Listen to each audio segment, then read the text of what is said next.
easy to pick out the things in life that matter most, but keeping those things organized can be a real problem. That's where Tonia Tomlin, professional organizer and founder of Sort It Out, and Nicole Arnold, interior designer and founder of Nicole Arnold Interiors, come in. Between Tonia's passion for organizing and Nicole's eye for design, there's no telling how much a little structure and a lot of spackle can do. Welcome to Savvy, Wise, and Organized. And now, your hosts, Tonia Tomlin and Nicole Arnold. Hi, everybody. Thank you so much for joining us on this fabulous Tuesday. I cannot believe this is our 16th episode. I know. I keep saying that like every week. Oh, it's our 13th, 14th, 15th, 16th episode. Yeah, so thank you sweet 16. Right? Yep. We should Thank have you. mimosas for that. Next one. Yes, and our guest today is the one, the only Jeff Crilley, my friend, and just business networking, just phenomenon here. So, and we're just so happy to have you. And just this is so fun because, you know, marketing has changed over the years. Look at where we are with podcast, radio show, and doing it the way we are. And then, you know, from TV to just tell us about this whole thing. Our audience may not know Jeff runs this whole show. Yes. Hello. So, yes. So we thought it'd be fun to show you who's kind of really the man behind the curtain. Yes. And I got to tell you that you guys, you're not the first, but you're the second to interview me in my own studios. Really? We've had the studios for a year, but I've never actually used them myself. We love it. So thank you. Yeah, that would help telling everybody that, you know. Context. Well, everybody should know Jeff. I would just assume everybody already knows Jeff. So you are the owner and CEO of Real News PR. Well, what's impressed me most about you two is that you get marketing, and so many small business owners don't really get it. They just think that if they build a better mousetrap, the world will beat a path to their door. And I think you have to not just beat your own drum, but you got to like strike up the band and get the world playing your tune. Yeah, right? Thank you so much. Yeah, we love it. We live it. Yeah, I think that's what makes it natural. Yeah, everything that we do, but more importantly, we get to see each other every Tuesday. Yes, we really capitalize and sharpen each other and capitalize on each other's strengths and. Well, I would like to find out, like, what's been the feedback on your show when you're out and about in the community and people are fans of the show. What kind of feedback do they give you? That's a great question. The feedback that I've been given is, wow, I watched your show and that was really good. That was really fun. It was very interactive and lots of great resources. And thank you for sharing, X, Y, and Z. It's just been very positive.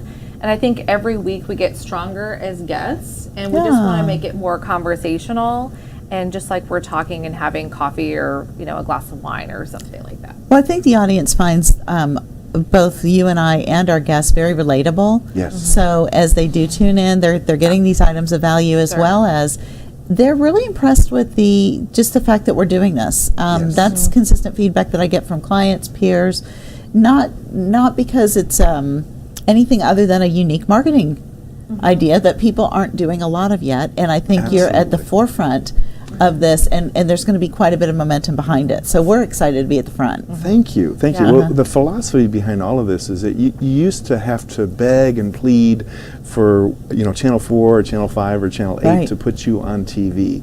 And now the technology is there where anybody can have their own show. Now, just because you can talk doesn't mean it's going to be an interesting show. And what I would applaud you guys for doing is you've made your show so watchable, so interesting. You have great guests, and you two are very, very loose. And it's clear that you love each other. You really are. It's clear that you... 10:30 in the morning.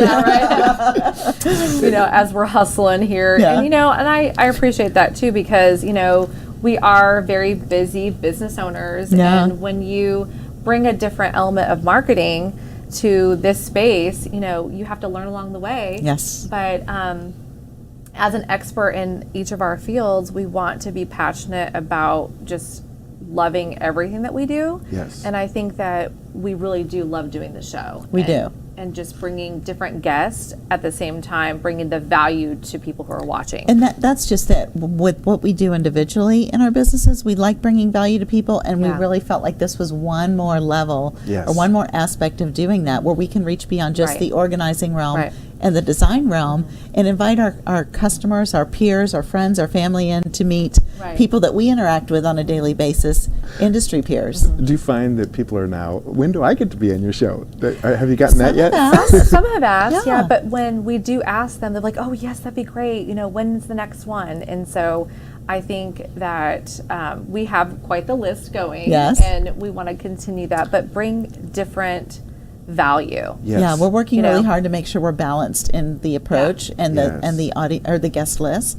And that's hard to do. Mm-hmm. I've been impressed with the celebrities you brought on the show. Amy Vanderoff comes to mind. I know. She was so much fun. She's so much fun. Yes. And I've been doing Good Morning Texas for 13 years. Yes. Just had my 13th. Yay! Yeah, it was so great. I've been actually, when I read your book 15 years ago from the my organizer group, I was the vice president. I remember. And there's only 5 organizers in Dallas, and you came in as a guest speaker.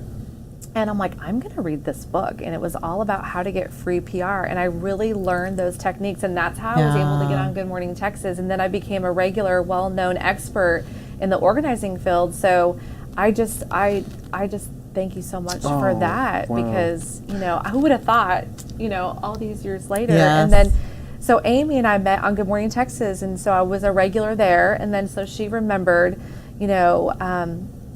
sorted out, and I was like, oh, thank you so much. And now we're going to be doing some organizing for her. Oh, that's cool. Yeah. So I'm so excited nice. about that. Yeah. That's wonderful. And I don't want to let the cat out of the bag, but I know you're talking to some of the housewives of Dallas, right? Leanne was on last week, 2 weeks ago. Yep. Yes. We have another Huge. one. We have Okay. another Okay. one that's going to be on. I'm Yeah, super that's excited about always that. fun. So keep watching. Yeah. Very cool. And Nicole, you have something to brag about.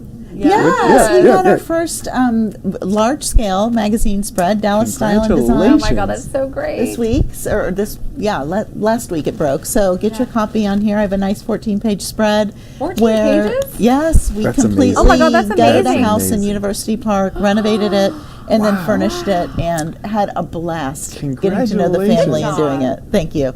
It was a labor of love, and really had a lot of fun proud doing of it. you. Thank you. Were you so excited to see it in print? Oh yes, Yeah. it's always good to see the fruit of your labor and, Right. and live and in person. We do digital photography all the time, but then to get the exposure of that, and then it goes to the community of not just design, but all of the upscale homeowners in Dallas. It's love really it. fun to get that I love it. exposure. Yeah, for sure. But I have to give you a shout out, because part of the reason when I started my company 11 years ago, I was with Levi's. Prior to that, I was a sales and marketing executive. Cool. And we ran our business very entrepreneurial within a corporation. Yes. I've always been an entrepreneur at heart, and I remember you sharing the Kidpreneur book with me that you wrote. It's my One son. of the first my son, meeting, yes. well, your son, son, yeah. yes, Yeah, which yeah. I'm sure under your tutelage, right? yes. So my 15-year-old son, I'm like, let's read a chapter tonight. He's like, Mom, I'm like, no, you don't understand the value in this. I'm planting seeds of value. So I wanted to thank you for that, because all of that that's so sweet. entrepreneurial, I think the more spirit. we It's can the spirit. encourage Right. people that are in that realm, Yeah. Well, I things think, like this become possible, and Yes. you don't know what's out there waiting for you. now, how did you two become entrepreneurial? Was it, when you go back to your childhood, did you have a lemonade stand? Were you entrepreneurial as kids? I did do little things like that, but and my dad was that way. And people watching know, because a lot of people watch from back home, and I'm from Wyoming. Cool. And in Wyoming, we didn't have a lot of choices. Yeah. So I was very, very selective in the choices that I made, with just shopping for different things. I was very particular. So I think my love for organization became just really fixated on organizing, the small things I did have, and keeping a hold of my papers from kindergarten up until high school. And I went back home several years later, and to find a box like everybody has from their memories, and I found each folder organized by grade, and I was like, and I literally cried. Aww. I was like, oh my gosh, this is Your destiny was in the making. it all came back around, Yeah. and That's I cool. didn't even know I did that, because I'd forgotten about all that stuff. I Right. literally organized from kindergarten till 12th grade a folder with all of my memories. That is so cool. So I think that the entrepreneurial part happened just kind of by accident. Moving to Dallas, it was just, you can get what you want out of life by just hustling. True. There's so many great aspects of the Dallas-Fort Worth area and beyond that I didn't know what was possible. And so I had to learn how to just different thinking. Well, and I think you do it. I know that I did it as a means of survival in the past. You know, I was always looking for a way to earn money because I wanted that freedom, financial freedom of being able to buy things when I wanted. So from 12 years old, starting to babysit, and I guess I babysat things like when I that. was And as soon 12, as I could get a job permit, I was for working. sure. And when I went to college, I was working 3 jobs because I'd go to night school, and I never wanted to go away to college because I didn't want to be poor. Yes, I could party, but I wouldn't be able to buy anything. And, and I knew the value of $1. And luckily, my parents weren't. They trained us to work for the things and earn the things that we want versus hand out. Yes. And I'm grateful for that. That's not the case today. Yeah, I would say so. Yeah. And It's so so different. when I had landed my first corporate job, which was fabulous, I was with Levi's for 16 years, had a very high profile job with them, and was dependent on that paycheck, established a nice lifestyle, and then had this realization that this was not going to be the future, and I needed to make a change for something that I was going to love, and to step out. It was a big leap of faith to leave that paycheck because I had been so attached to that, but to remember, hey, I've done this before. I've hustled before, to use your term. Yeah, for sure. I've made it happen, and I can do it again. And lo and behold, I mean, thank you, God, for helping me along this way, because it's just been paved with, providence. I think for me too, just with the hustle and bustle, is just the passion and the satisfaction that I got from organizing individuals, and then I became even more passionate. So that's really where my entrepreneurial spirit just kicked in, because I wanted more of that. I wanted more of those stories. I wanted more just the aha moments of a beginning into an end of a perfect space. Yes. Well, one thing I remember taking this class a while back, and the term emotional compensation was thrown out there. Everything isn't about financial compensation when you work. Emotional that compensation. when I get the reward of helping somebody get to a new level that they weren't able to get to on their own, that to me is super important, and that emotional compensation is sometimes higher value to me than financial, so it makes me want to keep doing it. Yes. Well, what's your advice to people watching they've got that itch and they're thinking, well, maybe I could be an entrepreneur? It's not for everybody, right? No. I'd say talk to somebody who has been in a similar path, and have coffee with them. Ask them all the questions you can think of, and start exploring. Do not be afraid to explore, and don't put limits on yourself prematurely. And then don't be afraid to ask them, what's the downside? What goes wrong? What is the cruddy part of your job? And what is the stuff that you have to deal with? Because we all do. Yes. We're very good at managing that, but we all have to deal with the cruddy stuff. The cruddy stuff is not fun. See if it's a fit. That's what I would say. That's really good advice. Yeah, and I would say, just do a huge brain dump of all the things that you're thinking of when you're starting a business. And, that's really where the creativity comes from, with your marketing, with maybe your processes, because I'm all about processes and trying to make sure that things are all cohesive with everybody. And so you can have a natural organic growth instead of like, oh, let's grow really fast and be big, big, big. Like, I really believe in it being more of the organic. The slow and steady turtle. Yeah. Yep. Hey, I had a business coach that told me that once. He said, the slow turtle wins the race, girl. Yep. And I always remember that. And avoiding taking on unnecessary debt or overhead, because that can kind of break you. And I remember the first year I was running the company, I didn't have an office. For the first 2 or 3 years, I didn't have an office, and so I was just saving that money until it became obvious that I needed the space. But I was running my business very lean. I don't even think I took out a loan until last year when we were expanding the studios. I said, the time to ask for money is when you don't need it. And so I took out a business loan just to have a track record of having a loan and paying it off. And a growth, that's where you want to go. So where is Real News PR going? I know we haven't even talked about that for a little while. So I'm starting to reimagine the company as a television network, only because I'm getting these flashing signs from the universe, which is, 1 year ago we were doing 2 shows. Okay. Today we do 56 shows, and I think we're onboarding another 6. So we're Oh my gosh, How that's fun. amazing. when a division is growing that quickly, I'm like, okay. People want this. Yes. And I'm not even having to try very hard. It's like the guests of current shows kind of look around and say, how does this work? So can I have my own show? And then the next thing you know, Why the not? guests are becoming the hosts. Oh, awesome. So I see some people are familiar with the layout. We have another 2,000 square feet next door that we can take over, and so I can see that So being, growth there. Yeah, all other studios. I'm imagining almost a like a morning show set. That's so fun. is Fabulous. versatile, and I see a day where there'll be town cars lined up in front of the building, and it will be the Frito-Lay CEO coming in to do the Frito-Lay show, and the JCPenney CEO coming in to do the Good JCPenney for you. show. awesome. Yeah. Visualization. Yeah. Do y'all and do you forward do that? growth.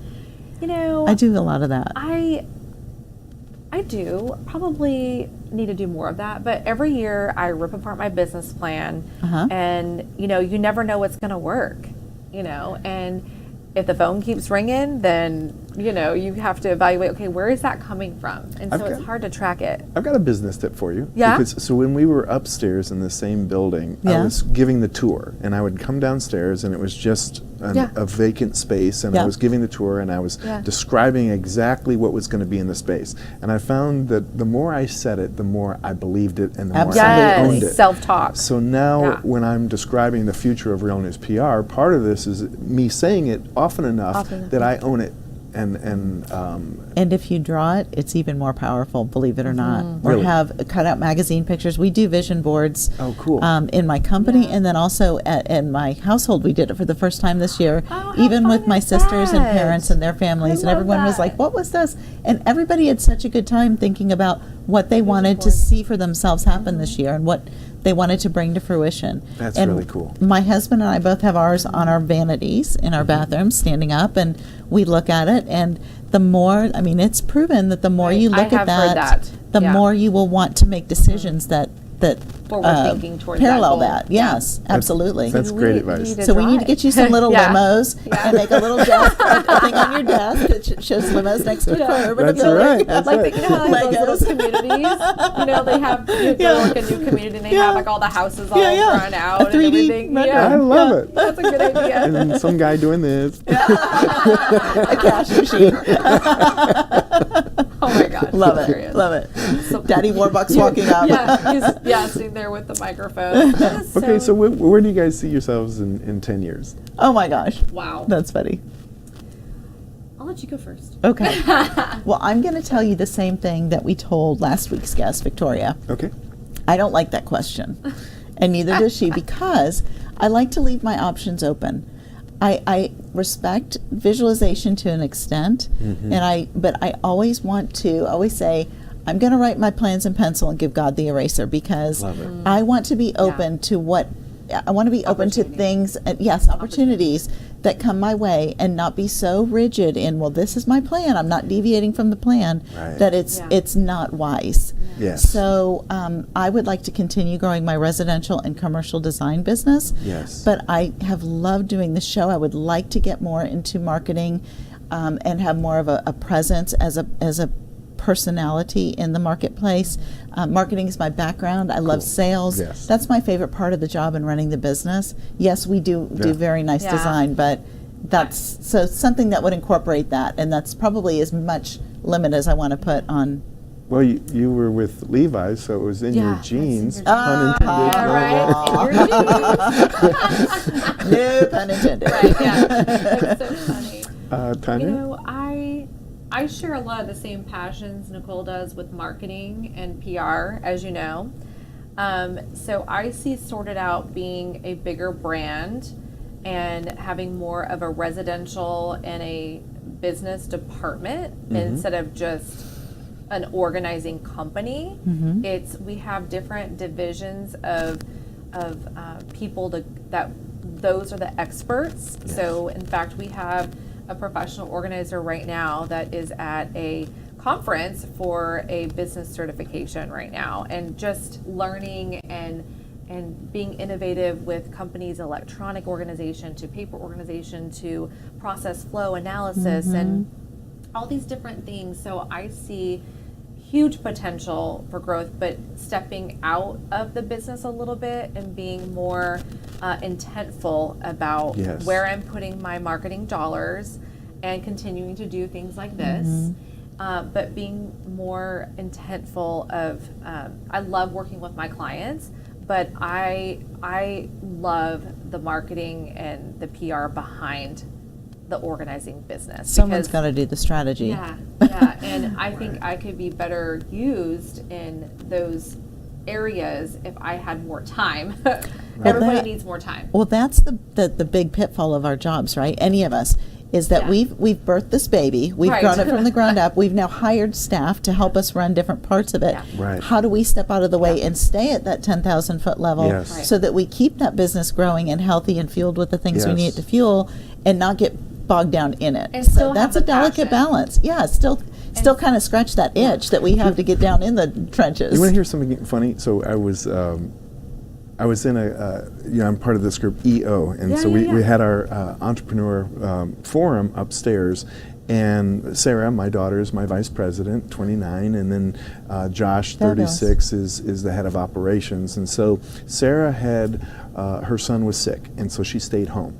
And I remember I'm sitting there in the forum, and I'm looking out over the team, and I thought to myself, now, if Sarah called in sick and Josh called in sick, who would be the next in line to run the company? And then I picked an employee, and then later it hit me, I never considered running the company myself. So I've removed myself from the running of the company. I love being the owner and the evangelist for the company, but I hate the kind of day-to-day managing That's important team. To realize. And so removing myself from the day-to-day, I'm sharing that with you because I had to make a transition where I never see myself running this company ever again. That's a chore. It's self-sustaining. Yeah, and it's a chore that I don't want. That takes me out of my happy place. And that's so important to realize, whatever that is, whichever niche that you fit into, get there, stay there, and backfill whatever is open as far as positions with talent. And we've got the most amazing team that innovates, and I'm always... And you trust them. Yeah. You trust, and I think that's another huge quality in what I'm looking for and being so process-oriented. You know, it's hard for us to let go, but you have to trust the process in the meantime and trust your people to run it. Yes, absolutely. And I think that's a pitfall of a lot of business owners is they like you said, birth the baby, but an innovator isn't necessarily a great manager, isn't necessarily a great technician, and so find the pieces of the business that you love and give your energy, and then have somebody else do the pieces that you're not good at. Yes. Yes, absolutely. I just can't even believe this, but we're out of time already. Oh my goodness. It goes by. We haven't scratched so the fast. surface. I know. I know. It's so we easy definitely to... need to have mimosas and marketing. Yes, I mean, yes. we just love Mimosas and marketing. Hey, that's a good one. That's another show. There it is. Okay, well, if someone steals that, just say Mimosas you're and welcome. marketing. Okay. We'll work up the logo. Yeah, There we right? go. There we Right. go. Clink. Thank you so much for Thank you. everything You guys that you're were doing awesome. here and thank providing you. us this opportunity in this great space. Thank you. And your being- expertise, because you really did help us launch the show and Thank you. and kind of gave us some great guidance. Well, I think you how to have the get it. best name for a show ever. Yeah. I mean, it's Aw. perfect. And That was Tonia. Yeah, came up with that. I mean, it's, just happened like 3 o'clock in the morning. You're like, oh, wow, this is a great It name. rhymes. Yeah. It just flows, Yeah. doesn't it? Yeah, it does. You guys are wonderful. Thank you for being my friend. And Oh, just, you're so sweet. Thank you. We talk all the time, Yes. and just that quick 5 minutes sometimes, I really appreciate all of your time and attention to us here at the show as well. So, Thank you. Yeah. and thank you everybody for joining us. We just say, just have a great week, and again, join us next Tuesday for Savvy, Wise, and Organize, and we'll see you later. And if you're considering starting your own business, make that call to someone you know Yes. to go have coffee and ask questions. Yes, or call us. Savvy, Wise, and Organized. To find out more about Tonia or how she can help you organize your space, visit her website at www.sortedout.com. To find out more about Nicole or how she can help you with your interior designs, visit her website at www.nainteriors.com. And if you want to hear more from Savvy, Wise, and Organized, subscribe, rate, and review on your favorite podcast platform. From all of us at Savvy, Wise, and Organized, thanks for listening.